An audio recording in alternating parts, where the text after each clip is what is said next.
and this old lad was at the bar, and he's literally like, who the fuck are you? Absolute scam artist. You have some gig here. Did your doctor advise you to give it up? If he knew the crack, probably. When I answer these questions, I always feel like I'm like an alcoholic defending himself at an intervention or something. So how many pints of Guinness do you think you've drank in your lifetime? Wowee, how long is a piece of string? Hello everyone, Stevie from Ireland Before You Die, and today we're back in Dublin. We're here to meet Daragh Curran, formerly known as the Guinness Guru.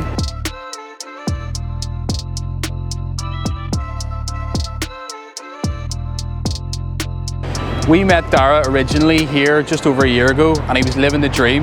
He was basically living full time as a YouTuber, reviewing Guinness all around Ireland. But since then there's a twist. He's effectively retired the Guinness Guru. So we're here to find out what happened. Let's go.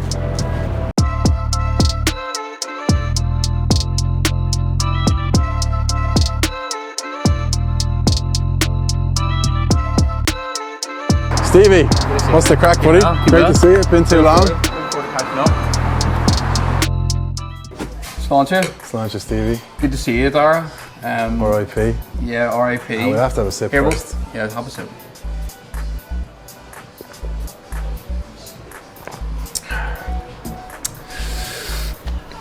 Poignant moment. So, you just had your sip Yeah. of Guinness. Last time we spoke, you were... When was it? Over a year ago? It was over a year ago, and you were mid Guinness Guru. Yeah, at the height of it. Exactly, riding high. It must have been like every Irishman's dream job, basically drinking Guinness for a living. And then I seen you uploaded a video. You were doing like a review in Ireland's most westerly pub, Europe's. Over in Achill, yeah, on Achill Over in Island. Achill, and then Yeah. you announced this bombshell news. that Bombshell, shook Guinness, the world. Guinness Guru's no Absolutely. longer. What happened? People crying about it and all. It was worse than when One Direction broke up, really. Having a niche, having such a particular niche, it's a blessing and a curse, like a lot of things in life, Stevie. The blessing of it was, like, you're making content for this channel, and you know how hard it is to every day, new idea. The blessing of such a particular niche was, I didn't really have to think like that. There was no real creativity in it. It was just, okay, next town, grand. Then I was doing it for, the guts of 3-4 years. Obviously, the COV in between kind of cut out a bit of that, but it just felt like, ever since kind of the start of 2023, it felt like I've taken this as far as I can take it. I'm kind of bored of it. Like, I know, yeah, dream job, going around drinking pints, but when it's so particular and so niche, I just was bored of it, and I think the last proper video I did going around different pubs was Bundoran. And nothing against Bundoran, it was a great town and great pubs, but I was just literally like, I had to like suck it up, and it's like, oh yeah, get your violin out, poor me, I know, but that's just the truth. I was literally outside the pubs like, do you know, like when you're doing a job and you're just so fed up and you're like, that sort of suck it up, go in and get it over with. That's how I was feeling. Whereas 2 years previous, I think for a lot of people, obviously, they would be really surprised to hear that, because you're literally giving your take on Guinness, and the content was really, really good. I personally loved it. So I'm sad that there is no. Is it done? Did you ever bring it back, or could you have just taken a hiatus? I've learned to never be super definite with your comments, because I hate saying, oh, this is definitely, and then you have to go back on it. As of now, I have absolutely no plans to bring it back. I'm also not exactly 100% sure where I'm going, but I do feel like it's been the right decision. It's been about 2 months. I feel like I'm quite liberated that I don't have to but it's so funny to make it sound like that. But yeah, I just, the best way to phrase it just ran its course. Yeah. Everything runs its course. Yeah, the only thing I thought about Guinness Guru stuff, and I loved it, was how many times were you really going out and reviewing towns? Was it regular? Yeah, I mean, it was. That was hangovers, you know. No, see, the funny thing, I actually got like, so, and this is, you want to hear like the good thing is, I'd like to think it came across that I was on the beer all weekend, great crack. And if it came across like that, then great, because that's the kind of laddish banter lads want to see. But the reality of it was, rock up, if you're staying in a hotel, check into the hotel, go to your 4 pubs, have your 4 pints. Once the 4th pint is done, camera goes off, back, maybe get a takeaway or something. That's about that's how crazy the night would get. There was never really a time where I would, finish and then be like, oh, what's the crack? Because I'd be by myself most of the times, or else maybe with my missus or a cameraman. It's not, I never really felt like that sort of, kind of, oh, mad to go wild now. And like I said, it actually taught me, in a mad roundabout way, it taught me really good discipline with alcohol. That now, if I go out on the weekend, I'm very happy with 4 or 5 pints. I don't have that urge to be like, oh, where are we going? Are we going to cross the road? Are we going into town? I'm literally like... Did anyone ever say to you, like, how many pints do you actually drink in a week? Or yeah, no, were people worried? Was your family worried about you? Not my family, my mum, no, not really worried, because they were the ones closest, seeing that I wasn't, like, I might go out with my mates once every 2 months and drink a few pints. It's not a regular thing, like, but it was always on TikTok. The comments would literally be like, this guy's literally an alcoholic, what's he doing, blah, blah. And especially when I was doing the mixing, do you know what got me big on TikTok, mixing the Guinness with all the Fanta and blah, blah, blah. And it'd be a video every single day, and people would be like, oh, this guy's obviously an alcoholic. But sure, I'd be there, I think I told you this the last time, you'd mix it together, take a sip of it, and I hate to say it, but down the sink, and then they'd film about 7 of them in a row, do you know what I mean? So the actual total, like when I was a young lad, I'm 30 now, when I was a young lad, I was a hero for the drink, like a lot of young lads. Now I'm 30, I probably drink 10% of what I did back then, you know? Me too, yeah. So Daragh, let's talk about travel. You've been all around Ireland, you've tried some of the best pints. Where, in your opinion, has the best, I'd say Dublin. Which area are you most impressed with for the, for Guinness quality? Well, just firstly on the travel aspect, I will say that I think, like, if someone said what's your favourite part of the last few years, the fact that I've seen like nearly every town and city in this country, and it's just such an unbelievable You must country. be one of the best travel. Definitely in terms of pubs, Ireland, isn't it? Yeah, because if you're going to pubs, it's just going to take you to all the good towns and cities. But the best, so outside of Dublin. Yeah, like in terms of like standard of Guinness, there's like the obvious ones, like there's Galway, there's unbelievable Guinness, and Dingle. Dingle is just such an incredible place. People always say West is best. Anywhere along the west coast of Ireland has great pints. But I'll give you some kind of what am I trying to say? What's the unsung heroes? Some unsung heroes: Sligo, Mullingar. Savage pubs. There was one other. Carrick-on-Shannon is a funny one, because you think Carrick-on-Shannon, stag, hens, lads, weekend, piss up. You're not really thinking about Guinness quality. Like, I went there on a random, like a Tuesday. I went with my lovely mother. She drove me back, and I was honestly, I only went to 3 pubs, but I was blown away by the quality of the Guinness, and it's actually such a beautiful town. So those are 3, and then another one, Derry. Serious Guinness in Derry. What pub in particular? God, it's so long ago.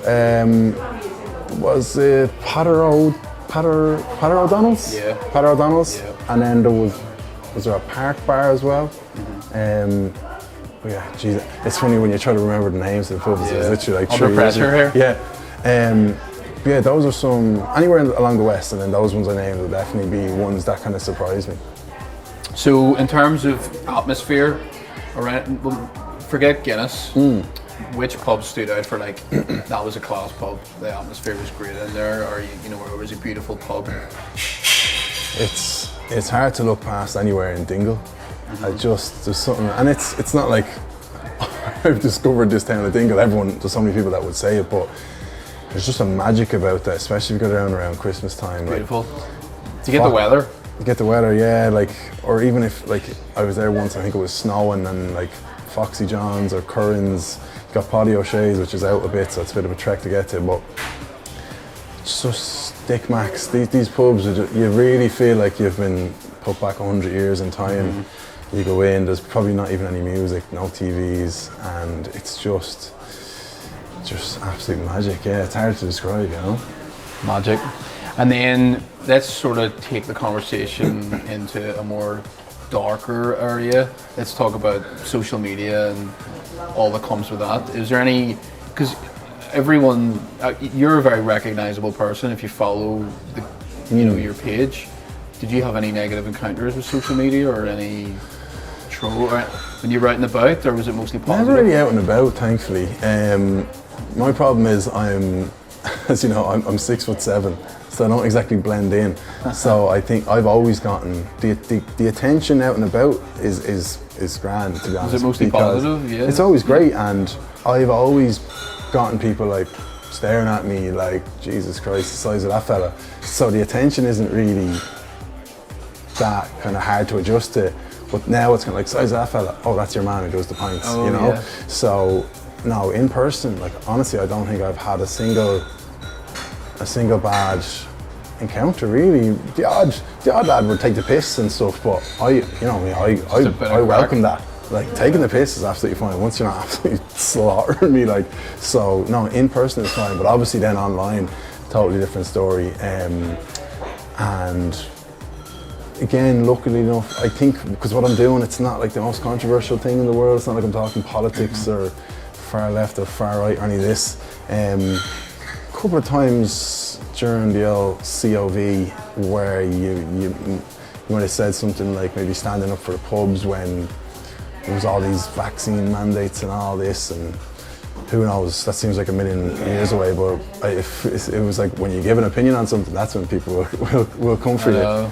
I've never really gotten it that bad, but like, say 4 years in, it's literally like water off a duck's back now. Do you know what I mean? Whereas the first few times you see anything, you just think, that's the worst thing in the world. It's like, how could someone possibly think that? But then it's mad how, it's just like anything, practice makes perfect, or not perfect, but you just build the skin for it. And now it's say, like, I don't really use Twitter, but say on TikTok, you see a comment, my kind of rule for myself is, if it's a faceless profile, I don't even take it into consideration. Do you know what I mean? Yeah. If it's someone with a face and they say something like if someone says, you haven't a clue, or what you said about there was stupid or something, I'd be like, grand, like, bring it on. I'm all about the back and forth, the debate, you know, opinions that's what the internet is for, opinions. But if someone's just saying something absolutely slaughtering you, then you just nearly, it sounds so condescending, but you nearly just feel for them. So, travels around Ireland, was there any sketchy moments from like your in travels? pubs? Yeah, in pubs.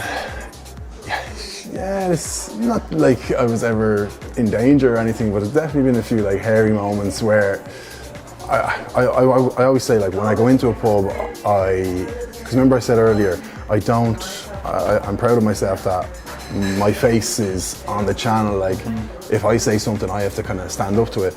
And 99% of the time when I go into the pub, I would go straight up to the bar and I would say, how are you? My name's Daragh, I did blah, blah, blah, blah, give the spiel, basically just getting permission to film in the pub, and 99% of the time, yeah, grand.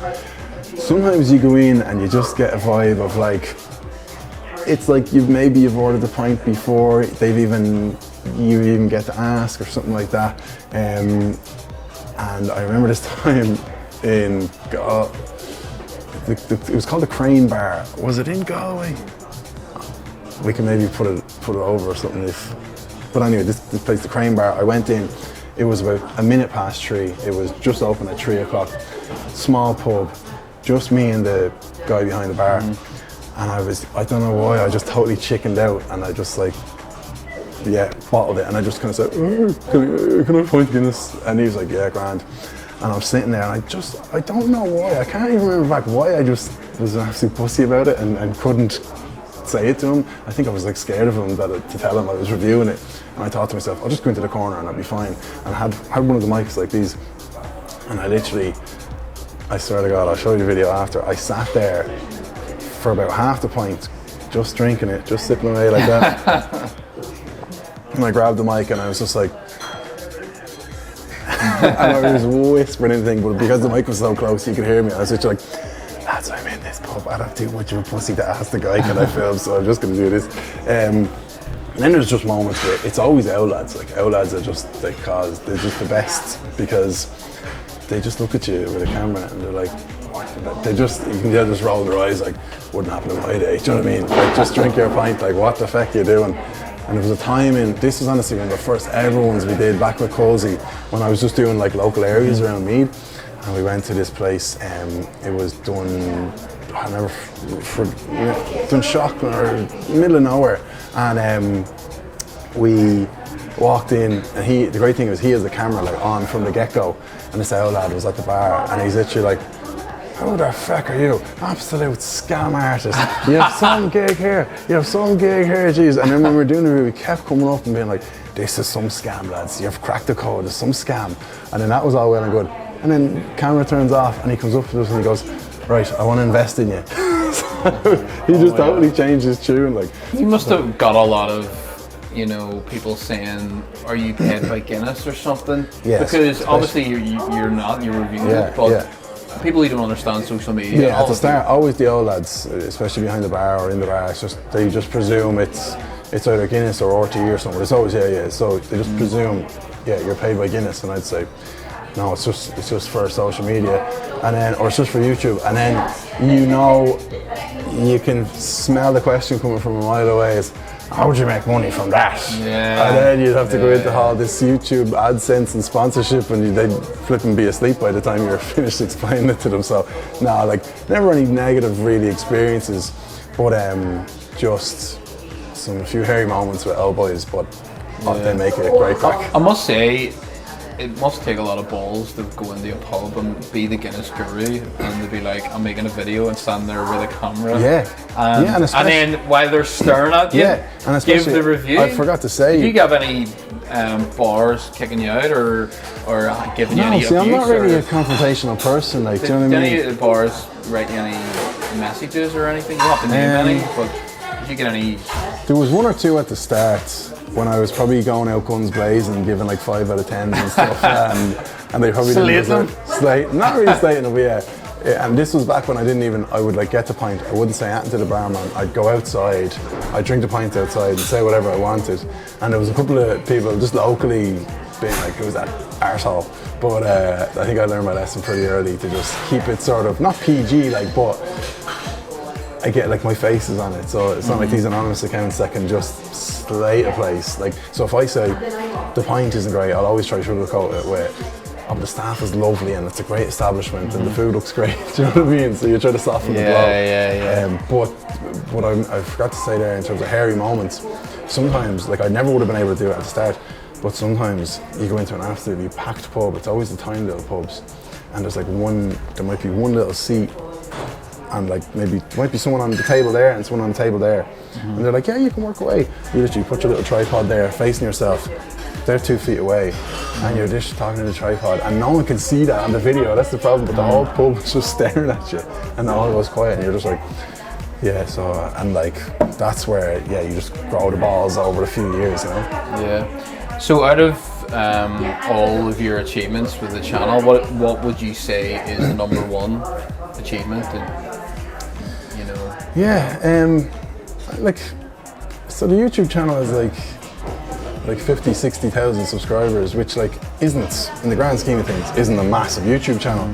But I'm fairly proud of the fact that I got it up to that just from going around and drinking pints of Guinness. Do you know what I mean? Like, YouTube was always my baby. Like I've there's loads of followers on TikTok and all, but you can kind of get them overnight, and Instagram, whatever. But YouTube is the thing I'm kind of most proud of.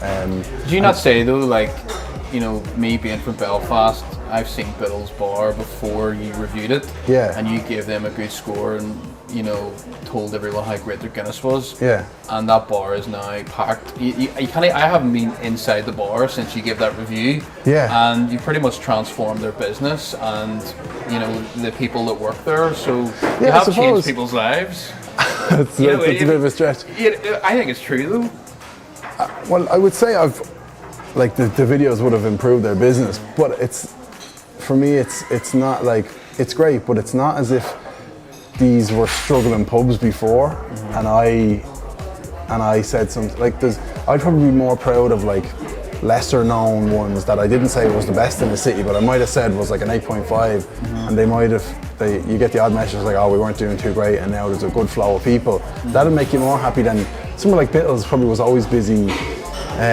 Gravediggers. I think Bittles, no, I've seen Bittles, they were always a fairly popular pub, but now it's really totally. In the weekends you can't get a seat there. Yeah, like you have changed that. Yeah, no, it's definitely. I see cool. it like it's cool for like in an egotistical way to be like, I can have that effect. Like my people take my word on things. So that's yeah. They had like leaflets in the bar, and it was like with the score and endorsed by the Guinness Guru. Like this is our score. Yeah, but that's pretty cool. That's probably the coolest thing is that I've said somewhere is the best in a certain town or city, and then people go and they agree, like because it gives you, I suppose, a bit of what's the word, validation that you're not totally full of shite. So Daragh, I have a few interesting questions for you. Jesus. This list comes from our followers. So we put out a post and we've asked them, do you have any questions for Daragh, the former Guinness Guru? Retired pint man? Yeah, the retired pint man. Semi-retired. So the first question is, are you enjoying retirement? Yeah, I've flat out I've been retired from Guinness Guru, alright, drinking pints with you. Where's your favourite place to holiday in Ireland? Can't look past Dingle. Dingle? Just magic, absolute magic. Brilliant. Are you sick of Guinness? No. No? Do you know one word answer? Yeah, no, I'm sick of talking about it, but I'm not sick of drinking it. Did Mrs. Guru make you give up reviewing Guinness? Luckily, no.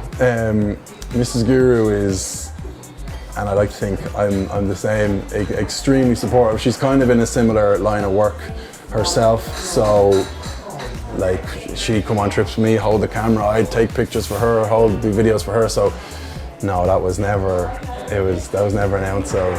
People probably think Mrs. Guru or my mom, and thankfully no, I was left to my own devices, and the decision was completely my own. Did your doctor advise you to give it up? If he knew the crack, probably. But you know what's funny? Were you drinking more than health standards? I don't think when I answer these questions, I always feel like I'm like an alcoholic defending himself at an intervention or something. Have you been to rehab? Yeah, literally. But it's like, like what is the standard? Like I don't know what it works out as, but say if I did a video a week, like 3-4 pints, and then once a month go out with the lads, and I don't know, you might have up to 10 pints, but it is just funny you mentioned the doctor, because I have a kidney condition. It's not like a major thing, it's just like a minor thing, but I remember when I was younger, kind of like trying to get it out of the doctor, like, because doctors are always just going to say, don't drink that much, do you know what I mean? But I was like, no, but come here to me. This is maybe when I got to like 18, 19, I was like, be honest with me, if I was here and I had a mate here and he had a normal kidney, like, would you make it, blah, blah, blah, or would you say that he should drink more or less? And he was like, no, realistically, it's more about your liver. But no, nothing about the doctor. I actually saw my kidney doctor like a month ago, and I told him about the change, and he was like, okay, probably for the best. Yeah, brilliant. So how many pints of Guinness do you think you've drank in your lifetime?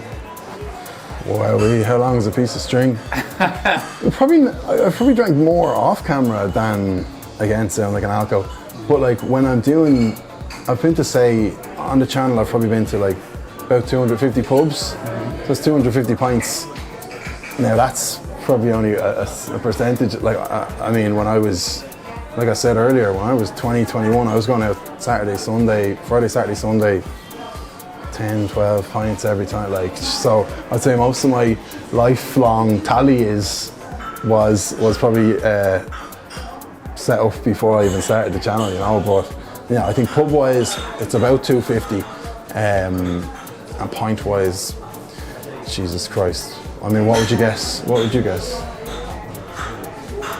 literally, $1 million. It could be. I have absolutely no idea. What is your favourite city in Ireland outside of Dublin?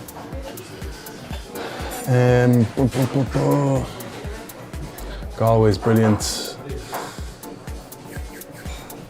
Fan of Belfast, but I'll have to say Galway, because there's only like 5 or 6 cities in Ireland, isn't it? Yeah. I have to say Waterford because Galway's amazing. Galway's amazing. I have the Waterford connection because I have family there, but Galway is absolutely class.